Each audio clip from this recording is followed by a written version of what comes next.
Live from the beating heart of business, New York, this is SquawkBox. Coming up next, though, the CEO of AutoNation on the company's latest quarterly results. We're going to be sitting down with her, hearing everything that she thinks about it. Cheryl Miller is standing by and will be on set with us next. AutoNation reporting third quarter results, which exceeded Wall Street estimates on both the top and the bottom lines. And joining us now, Cheryl Miller, CEO of AutoNation, and great to have you on set with us today. These are numbers that we always like to look at in terms of how we think of auto sales in the United States as a barometer of economic activity. And we've heard for years now that peak sales had occurred and that we couldn't expect results to continue quite as strong, but these seem strong. We had a really solid quarter. So EPS of $1.11 a share compared to analyst consensus of $1.05. Revenue was up 3%. Gross profit was up 5%. Customer financial services was up a record 8% on a per vehicle basis. And then we also had really strong customer care results, up 6%. On top of that, we had some great tailwinds in interest rates. So instead of having 3 hikes for the year, we had 2 cuts for the year. And that really provided a nice tailwind for us as well. Right. There was a lot of things in the quarter. We did some work at CNBC, and $1.07 is, if you factor out some one-time items, but solidly above expectations. What I'm interested in are these segment results. So domestic segment up 5%, $70 million. Imports up 2%, $85, but premium luxury up 16%. I'm trying to figure out what that means, $89 million compared to a year ago. What does that mean? Really strong product launches. So if you think about some of the product refreshes in premium luxury from Mercedes all the way through, some really great product, and it really drove some really strong results for us in the quarter. Mike, before he left, tried to... Before he left as CEO, he's chairman, obviously, but he tried to broaden the product offerings to service and more recurring business. How's that? That's reflected in these brand results. Extension is an amazing part of our business. So if you think about customer care, up 6%, so really solid results in that.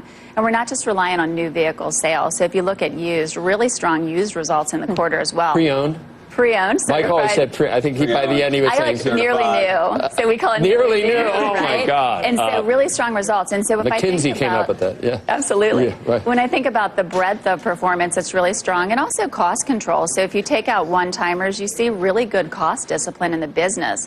So I feel really good about that. And really, if you think about the consumer is doing well. And we've got this tailwind in rates, and that's really substantial. So that has helped. The rates coming down. A big help in affordability, and so we feel really good about where we're positioned. So it does have an effect. We just were told that lower rates don't have an effect. It doesn't matter as much for in the car business. For some other places, but yeah. But it's also the new products. Right. There's the advertising campaigns are. I mean, there's a lot of money being spent right now. Right, in a disciplined way, but yes. You think in a disciplined way? I think so. Cheryl, what about truck sales? I mean, I remember talking to Mike about this for 12 or 13 years before the Great Recession. How are truck sales doing? Because it's a good indicator of how contractors are doing, and that's a good indicator of housing, which is a big part of the economy. Well, look at the employment numbers, right? Employment's strong, and so we're seeing strength in trucks. We're seeing strength in SUVs. And so we're excited about the lineups that are out there. We're relieved that the GM strike is over. So we're glad that that's been resolved, and we're in really good position with respect to GM inventory. Right. What did it mean for the strike? Did you get to the point where you were running low on inventories? We really weren't, and so we were really well positioned. So during the strike period, we had plenty of supply.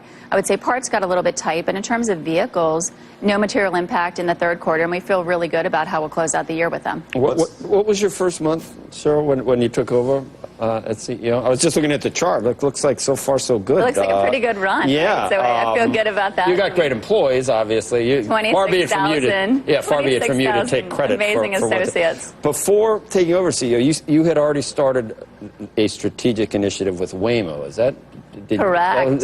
That's your deal. And is it? Where does that stand? Is it really excited to announce today that we've actually extended that multi-year contract. So we have a multi-year extension on the service part of the business. Well, I don't even understand how that works. Yeah. Waymo vehicles? Is that we do service Waymo vehicles. Okay. So if you how many Waymo vehicles are on the road? There's a decent amount on the road. If you're out in Phoenix, take a look around, and we're servicing those, and not you say decent. Is that tens of dozens? Is that hundreds? More than that. Okay. Hundreds. Thousands? Yeah, there's hundreds on the road out there. And if you look at that, we've been maintaining those vehicles. We just extended that.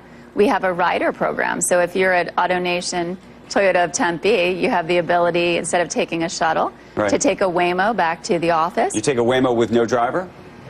Right now, they often have safety drivers, and that's up to Waymo how they run the program today. Okay. But we're also really excited today talking about autonomous parts delivery. That's So what I want to a new understand. Tell me element. about that. So how does that, so parts delivery in Waymo Vehicle in Phoenix, Arizona. So if you think about that, out at AutoNation Toyota of Tempe, we sell a lot of parts. So we sell great Toyota parts to a lot of other businesses, a lot of independents in the market. And so now instead of putting an employee in our vehicle or in a shuttle vehicle to take it over to deliver a part, we're now going to have the Waymo deliver that for us. So we'll be excited in the coming months to launch that.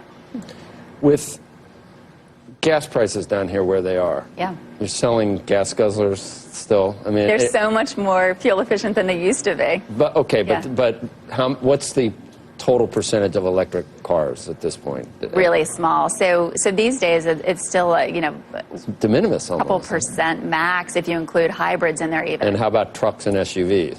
Huge percentage, so 50-60% depending on if you combine the CUVs in there as well. Yeah. What about Profit EVs? We always talk about Tesla. I know you guys have not been Yeah. Tesla fans over the years, but where... It's a great product. You think, where is the EV market right now? So we are really excited about what Porsche's doing in there. So with the Taycan coming out, thrilled to be seeing that entrant into the marketplace. And there's a lot of great product coming from the traditional The manufacturers. people who want to buy that vehicle, are they buying it because it's an EV, or are they buying it because it's a Porsche? Both, right? So if you think about the deposits, I mean, that thing's already sold out. Right. And so it's going to be pretty amazing when it comes. It's already pre-sold, and it's going to be amazing But when you to think see about it. people talk about the market for EVs, Yeah. as if it's a separate market, and I always have wondered whether that's the right way to think about it. Not anymore. No, I think it's a great question. So I think the market for EVs and think about hybrids, everything in between, is really about Right. customer demand, customer preference. It's always more than one. When you bought that Highlander, was it because it was a four-cylinder or because it was a minivan?